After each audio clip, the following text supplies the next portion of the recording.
Queridos irmãos e irmãs em Cristo, nós somos agraciados pela liturgia da palavra deste domingo, que nos traz essa preciosidade da parábola do bom samaritano narrada por São Lucas. De fato, é uma exclusividade do evangelista Lucas, está apenas no seu evangelho. E, bom, algumas coisas podem nos fazer até entender a escolha de Lucas. Ele escutando o ensinamento de Paulo sobre a vida de Jesus, o que Jesus fez e ensinou, talvez Lucas, olhando de perto essa parábola, se sentiu particularmente tocado, afinal de contas Lucas era médico.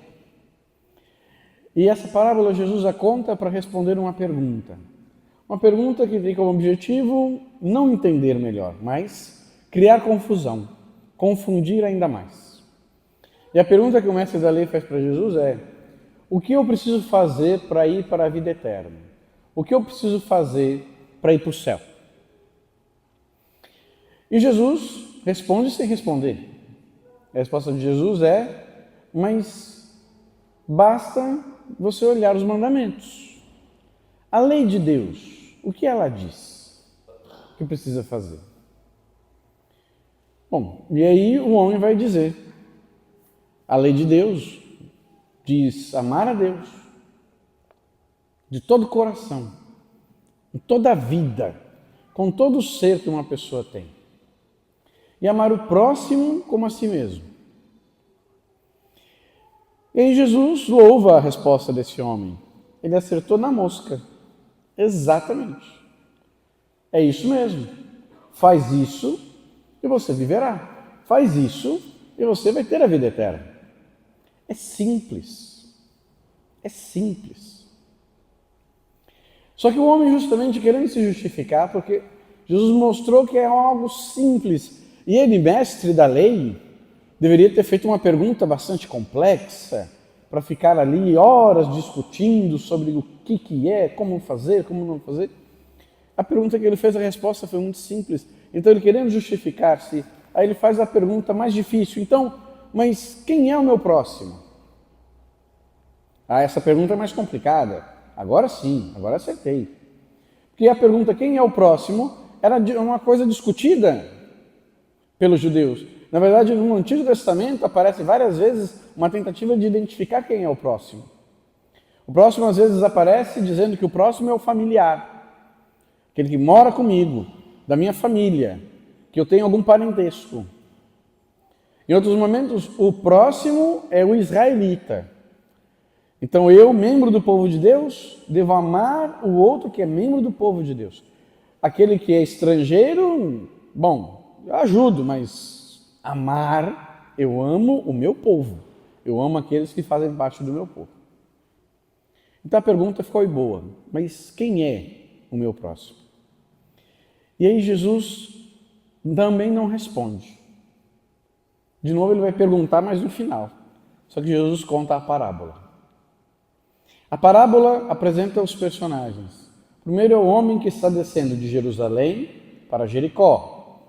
Ele estava em Jerusalém, a terra, a cidade de Deus, a cidade do templo, do culto a Deus, e está descendo para Jericó. Nesse caminho, ele é abordado, ele é assaltado.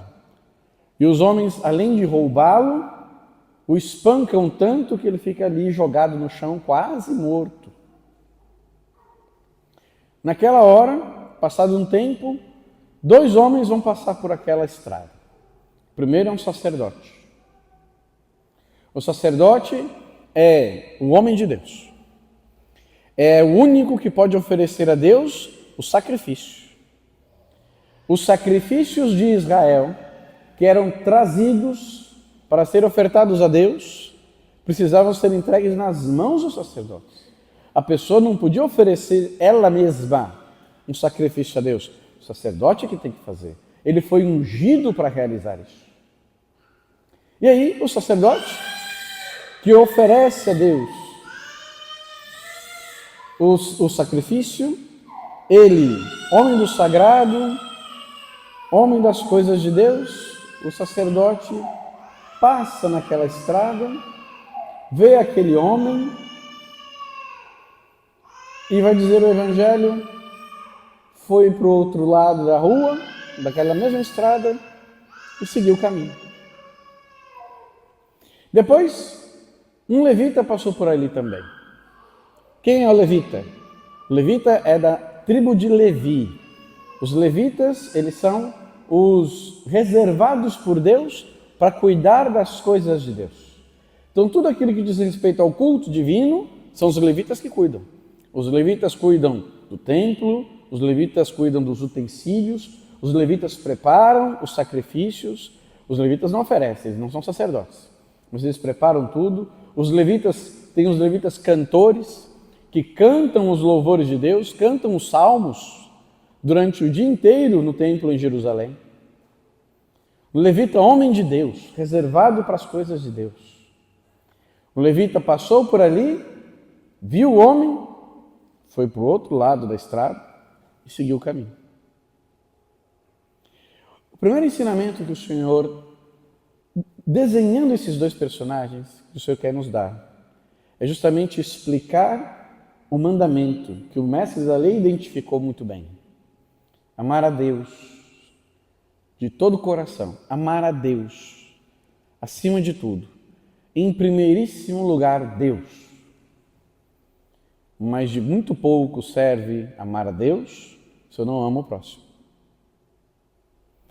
Amar a Deus e deixar de amar os irmãos apenas mostra que talvez, muito provavelmente, o que eu acho que é amor a Deus é apenas um devaneio, uma ilusão. Não tem como eu dizer que de fato amo a Deus se eu me recuso a amar as pessoas, se eu me recuso a amar os demais. O meu amor é só para Deus. Ótimo, que bom. O amor realmente tem que ser, o coração tem que ser indiviso. É o coração perfeito, indiviso a Deus. Mas nunca, um coração que realmente ama a Deus se fechará aos irmãos. Jamais isso acontece. Pelo contrário, quando eu me sinto muito amado por Deus, e essa é a experiência, porque essa é a verdade, quando eu me sinto muito amado por Deus, então eu devolvo amor. E quanto mais eu, amado por Deus, o amo, mais eu sou capaz de amar a todos os que estão ao meu redor. Porque o amor se difunde, o amor sempre se alarga.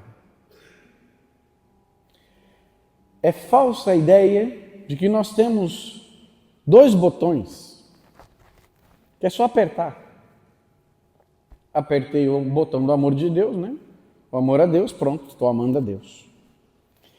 O botão do amor do próximo, esse eu vou deixar apagado agora porque eu estou meio corrido, mas está aqui. Mas o amor de Deus está aqui, ó, funcionando. Não está. Se eu me recuso a amar o próximo, significa que eu também não estou amando a Deus de verdade. E aí a parábola continua. Porque justamente esses dois personagens, de quem esperaríamos, porque são homens que amam muito a Deus, de quem esperaríamos que cuidassem daquele homem, e depois deles passarem, aquele homem já está ainda mais próximo da morte, passa um samaritano.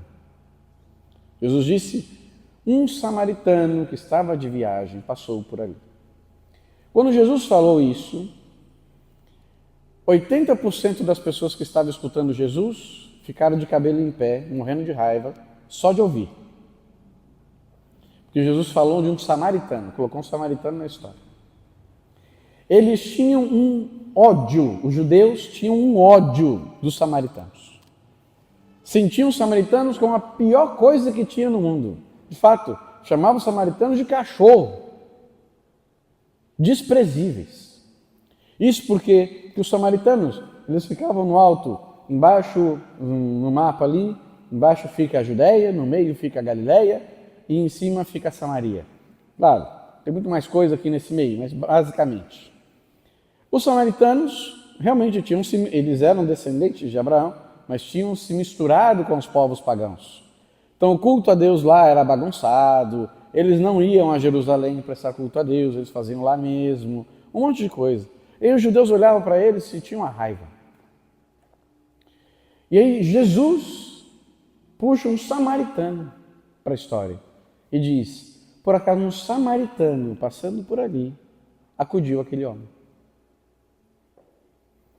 Imagine a sensação ruim que deu naquelas pessoas de escutar, mas é verdade.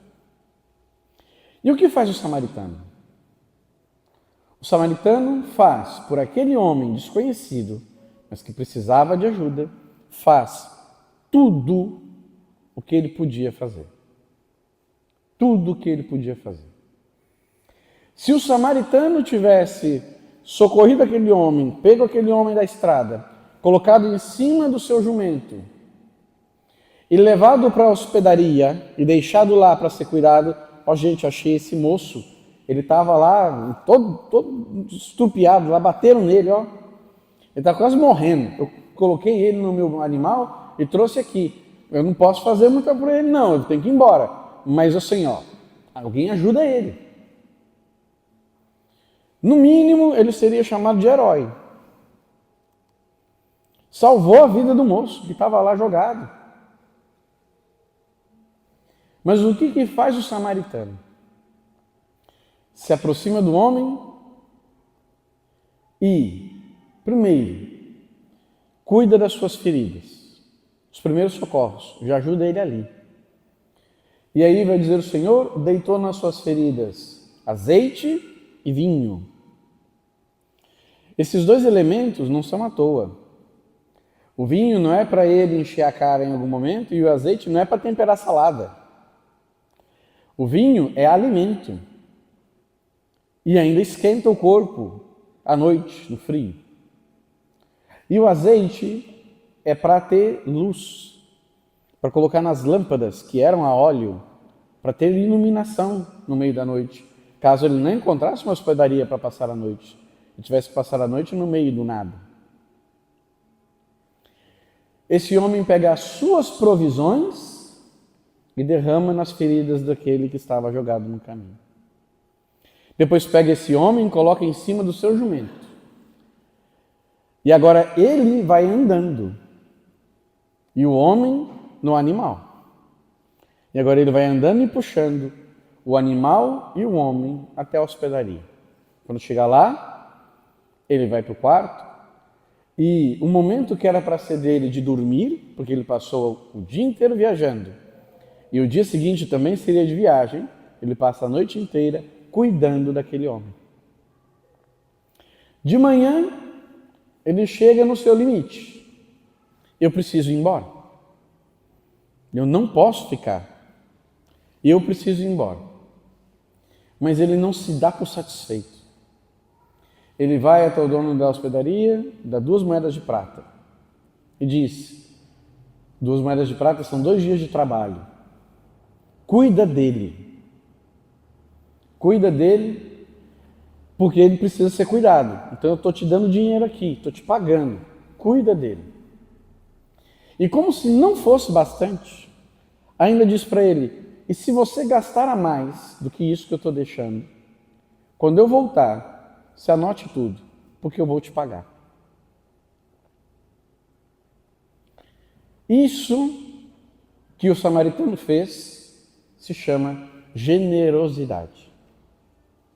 Generosidade. E o mais importante é que a gente elimine da nossa compreensão a ideia de que generosidade tem a ver com dinheiro. Generosidade, por último, tem a ver com dinheiro. A coisa mais fácil para aquele homem, para o samaritano, teria sido dar dinheiro. Essa é a parte mais fácil. Pegar 2 moedas de prata e deixar lá para que alguém cuide do rapaz. Essa é a parte mais fácil. O que realmente pesa no bolso é uma moeda muito mais cara: o tempo. A maior generosidade daquele homem, do samaritano, foi o tempo que ele dispôs para cuidar daquele rapaz. O tempo é um bem muito precioso e que com muita frequência a gente com ele é mesquinho. em tantas coisas. Para tantas coisas, o nosso bem precioso escorre como um rio. Brincando, a pessoa deitada no sofá com o celular, fica passando um vídeo atrás do outro, e quando olha, lá se foi 1 hora. E depois disso, o que ela diz? Só mais 5 minutinhos. E os 5 minutinhos viram 30. Só que, se fosse para essa pessoa fazer uma visita num orfanato, para levar uns brinquedos para as crianças, nossa, aí não sei se vai dar tempo. Tá muito difícil, é complicado. Ou então vamos trazer para mais perto. Se fosse para visitar o vô e a avó, e gastar tempo com eles, não com a televisão deles, não com a comida deles, não com o café deles, com eles. Sentar do lado do vô e da avó e conversar fiado. E o vô e a avó ficar falando coisa que você não está nem entendendo, mas gastar tempo lá. Que bênção. Porque o vô e a avó vai passar a semana inteira falando para todo mundo: fulano veio cá. Foi tão bom. Isso é generosidade. Isso é grandeza de alma. Isso é o que o samaritano fez. Ele foi bom. O samaritano é modelo e exemplo, e o Senhor o dá assim, porque ele foi bom. E esse é o chamado do cristão. Ser bom. Só isso. É simples. Ser bom. O mundo quer nos ensinar a sermos chatos, cri-cris, fazedores de conflito, briguentos, egoístas, mesquinhos. E o Senhor quer nos ensinar, com toda a simplicidade do mundo, a sermos bons. E é simples ser bom. Não é fácil. Não é fácil. Mas é simples. Não tem um segredo esquisito, escondido. A primeira leitura trata exatamente disso. O Senhor, ele fala: não fique pensando que este mandamento que eu dou é algo muito distante, está lá no alto, quem vai buscá-lo por nós? Eu não consigo. Não, já está no teu coração, já está gravado na tua alma a bondade, ser bom. Amar a Deus de todo o coração é amar o próximo. É simples. Só que às vezes é difícil, é verdade. Mas impossível não é. Quando Jesus termina de contar a parábola, aí sim, ele vai responder a pergunta. Não ele, mas ele vai dar a oportunidade do mestre da lei responder a pergunta. E na tua opinião, quem foi o próximo do homem que caiu nas mãos dos assaltantes? Você já reparou um detalhe nessa parábola? O mestre da lei não fala para Jesus o samaritano. Ele não consegue falar isso, claro. O ódio pelos samaritanos não deixa. Mas ele também não consegue não entender o que Jesus ensinou. Quem foi que foi o próximo daquele homem? Ele responde: quem teve compaixão. Porque foi isso que o homem experimentou quando se aproximou daquele homem que estava ali. O samaritano chegou perto daquele homem que estava ali no chão e vai dizer o Evangelho: Nosso Senhor viu e sentiu compaixão. Que sentimento nobre, que coisa grandiosa do coração humano, sentir compaixão pelo outro que sofre.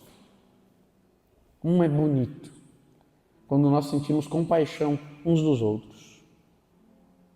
Tem gente que se alegra com a desgraça alheia. É verdade. Mas isso é tão triste.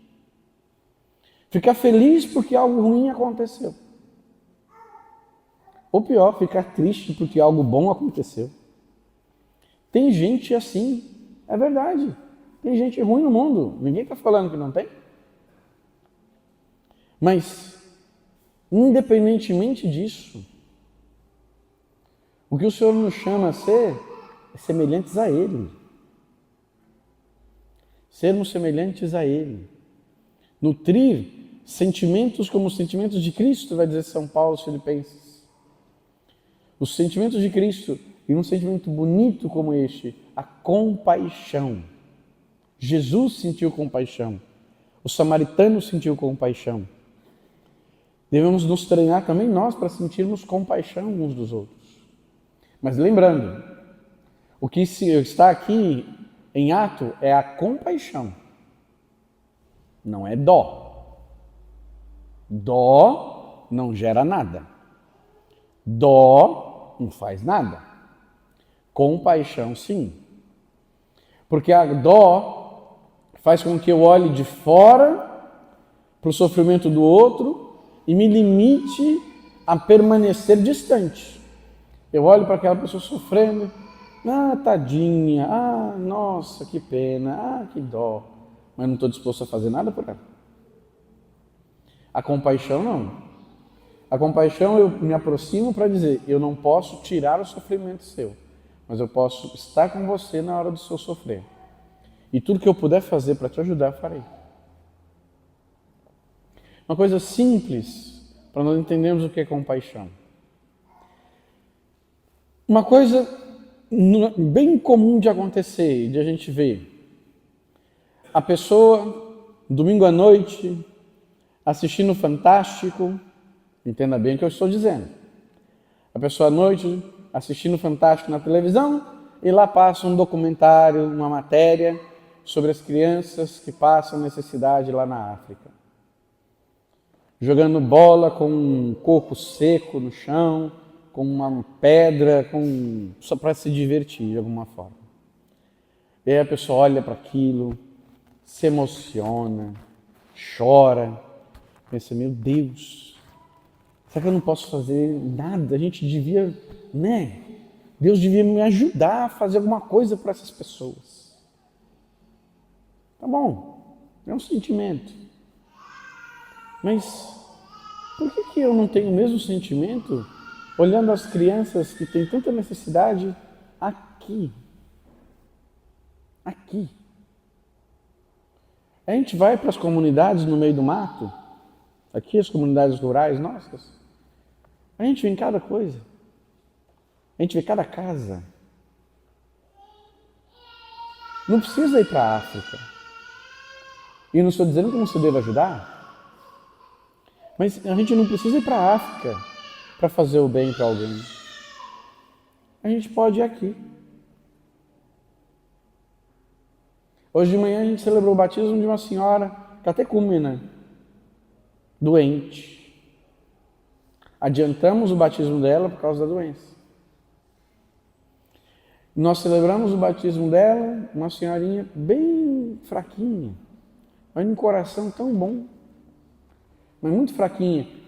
Mas às vezes é difícil alguém lá visitar, é difícil alguém se prontificar. Bom, será que não tem alguém que precisaria de carona para vir na missa?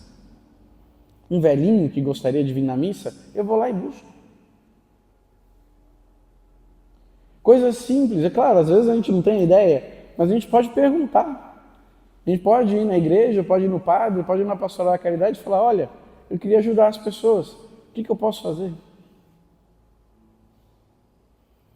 E isso é compaixão. Porque ter compaixão de alguém que eu nunca vou ver e que eu nunca vou fazer nada por ela é fácil. Mas e o concreto aqui e agora?